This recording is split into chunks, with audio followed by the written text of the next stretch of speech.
ಈ ಮೂರು ವಸ್ತುಗಳು ಯಾರ ದೇವರ ಮನೆಯಲ್ಲಿರುತ್ತೋ ಆ ಮನೆಗೆ ಕಷ್ಟಗಳೇ ಬರೋದಿಲ್ಲ ಅಂತ ಹೇಳ್ತಾರೆ. ಆ ಮೂರು ವಸ್ತುಗಳು ಯಾವುದು ಅಂತ ಹೇಳಿ ತಿಳಿಸ್ಕೊಡ್ತಾ ಇದ್ದೇನೆ.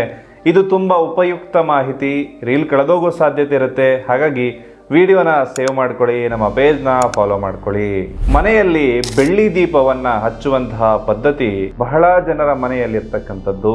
ಇದು ಅತ್ಯಂತ ದೊಡ್ಡ ತಪ್ಪು. ಇದನ್ನ ನೀವು ಯಾವುದೇ ಕಾರಣಕ್ಕೂ ಮಾಡಬಾರದು. ಮನೆಯಲ್ಲಿ ತಾಮ್ರದ ದೀಪವನ್ನೇ ಹಚ್ಚಬೇಕು. ಅತ್ಯಂತ ಶ್ರೀಮಂತ ದೇವಾಲಯಗಳಲ್ಲೂ ಕೂಡ ಬೆಳ್ಳಿಯ ದೀಪ ಹಚ್ಚುವಂತಹ ಶಕ್ತಿಯವರಲ್ಲಿದ್ರೂ ಕೂಡ ತಾಮ್ರದ ದೀಪವನ್ನೇ ಹಚ್ತಾರೆ. ಬೆಳ್ಳಿಯ ದೀಪ ಹಚ್ಚೋದ್ರಿಂದ ಆ ಮನೆಯಲ್ಲಿ ನೆಗೆಟಿವ್ ಎನರ್ಜಿ ಆಕ್ಟಿವೇಟ್ ಆಗುತ್ತೆ. ಪ್ರತಿದಿನ ಮನೆಯಲ್ಲಿ ಶಂಖನಾದವನ್ನು ಮೊಳಗಿಸಬೇಕು. ಇದರಿಂದ ನಿಮ್ಮ ವಾಸ್ತು ದೋಷಗಳು, ಮನೆಯಲ್ಲಿ ದುಷ್ಟ ಶಕ್ತಿಗಳು ನೆಲೆ ಇದ್ರೂ ಕೂಡ ಎಲ್ಲವೂ ಕೂಡ ಪರಿಹಾರ ಆಗುತ್ತೆ. ಮನೆಯಲ್ಲಿಡುವಂತಹ ವಿಗ್ರಹಗಳು ಅತ್ಯಂತ ಚಿಕ್ಕದಾಗಿರಬೇಕು. ಹಾಗೂ ಈ ವಿಗ್ರಹಗಳಿಗೆ ಪ್ರತಿನಿತ್ಯ ಜಲದ ಅಭಿಷೇಕವನ್ನ ಮಾಡಬೇಕು.